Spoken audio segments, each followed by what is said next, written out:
Membre de la coopérative Abadatezuka de Kamoni exploite toute l'année le marais de Gachurabwenge en pratiquant la rotation de cultures vivrières telles que le maïs et des légumes. Même si je vous dis que ce sont des gens qui n'abandonnent pas, je trouve qu'on peut ajouter une autre appellation de ceux qui travaillent avec zèle. Nous travaillons avec courage pendant la saison de maïs et tout va bien, et également pendant la saison de légumes. Bien que je sois une dame d'âge avancé, j'ai en fait 67 ans, je suis bien en forme. Nous y pratiquons du sport le matin en faisant du cross, même chose à midi lorsque nous rentrons, et puis on se lave et on se met au lit. Je vais récolter demain et en ce moment-là, je n'ai pas de problème car je suis sûr d'avoir 50 000 francs. Lorsque la récolte est bonne, le cultivateur peut gagner 10 000 francs pour 50 kilos d'aubergines, mais maintenant, ils les vendent à 7 000 francs pour le maïs. Un champ de 5 arts génère 400 000 francs et celui d'aubergines 300 000 francs par saison. Ces cultivateurs vaquent à leur occupation tout en appliquant les mesures mises en place pour riposter à la COVID-19. Aucun d'environ 400 agriculteurs qui exploitent le marais de Gachurabwenge n'a été infecté par le coronavirus.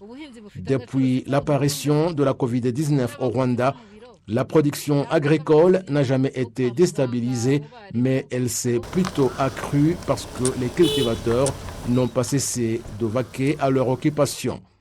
L'Institut national des statistiques montre à ce propos qu'au premier trimestre de l'année 2021, le taux de croissance de l'agriculture a atteint 7% avec une contribution de 27% au produit intérieur brut.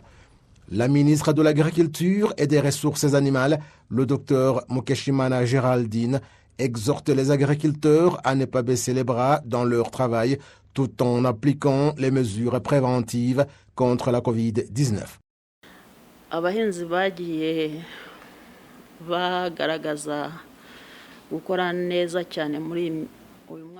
Les agriculteurs ont bien travaillé au cours de cette année et l'année précédente et ont trouvé de quoi subvenir à leurs besoins et à ceux du pays.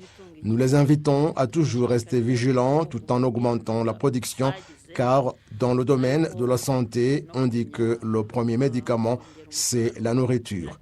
Nous ne pouvons pas braver en même temps la COVID-19 et la pénurie alimentaire. Nous leur demandons de poursuivre la protection et s'ils sont bien protégés, la COVID ne peut jamais les atteindre.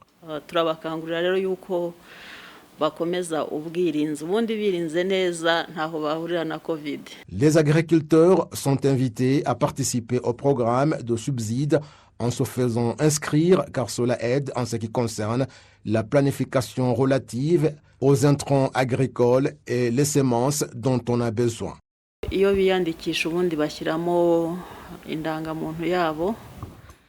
Normalement, pendant l'inscription, on enregistre le numéro de la carte d'identité. L'auteur a exploité et nous leur demandons d'enregistrer le numéro du titre foncier UPI. Cela nous permet de connaître la superficie qui sera exploitée et ainsi on fournit aux propriétaires la quantité d'intrants agricoles qu'il faut. Il y a ceux qui ne le fournissent pas parce que la terre ne leur appartient pas, mais quelle que soit la situation, ce numéro est nécessaire.